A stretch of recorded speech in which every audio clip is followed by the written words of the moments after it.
পরিষ্কার পরিচ্ছন্ন ইমানের অঙ্গ।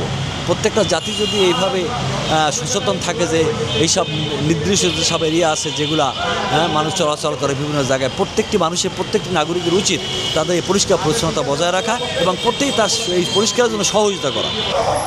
ঢাকা বিশ্ববিদ্যালয় মেট্রো স্টেশনের এই জায়গাটা কিন্তু ছিল দোকানপাটে ভরা, রিকশায় ভরা, এবং মেট্রো থেকে যারা নামা ওঠা করতো তারা কিন্তু এক ধরনের বিড়ম্বনায় পড়তো।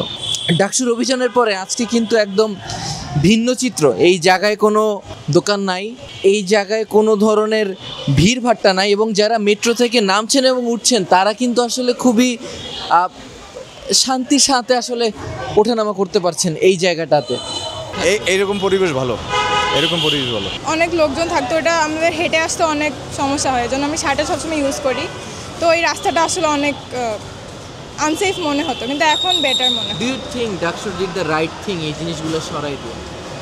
হ্যাঁ, আই থিঙ্ক। তো এখানে রিক্সার যে পার্কিং ছিল, তারপর আপনার বিভিন্ন হকার ছিল, আপনার খাবারের দোকান, এগুলি আর কি এই পরিবেশটা খুব নষ্ট করতো। প্রচণ্ড জ্যামের মধ্যে এখানে দেখা যেত যে হাঁটারই কোনো স্কোপ থাকতো না। আমরা বের হইতে গেলে আমি একটু আগে বের হয়ে গেছি, এখনও স্টিল রিক্সার জন্য মানে যাতায়াতে একটু প্রবলেম হচ্ছে, পুরো রাস্তাটা রিক্সার জন্য ব্লক হয়ে যায়। আমার মনে হয় এখন একটু স্পেস আছে, দেখতেও সুন্দর লাগতেছে, হাঁটা চলাতেও সুবিধা। আমার মনে হয় যে আপাতত এখন সেফ আছে। আমি তো একটা স্বপ্ন নিয়ে এসেছিলাম ডাকসুতে, যে একটা নিরাপদ সুন্দর একটা ক্যাম্পাস করব। মূলত আপনার এখানে মাদকের যে সিন্ডিকেট, এটা সবাই জানে, কম বেশি সবাই জানে। এখানে চুনোপুটি থেকে শুরু করে রাঘব বোয়াল সবাই কিন্তু এখানে জড়িত, অনেক বড়কে অনেক কিছু জড়িত। তো সেই জায়গা থেকে আপনার কাজে হাত দেওয়াটা খুব রিস্কি। কিন্তু মূলত এই প্রকৃতির সাথে আমার ঘুম হারাম করে, ঘুম নষ্ট করে বের হওয়াটা এটা মূলত আমার কাজ না, সেটা সবাই জানে।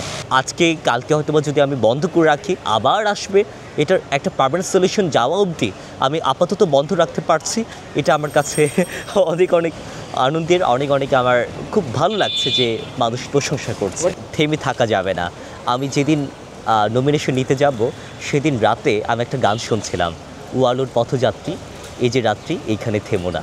থামার কোনো দরকার নেই, থামার কোনো প্রয়োজন নেই।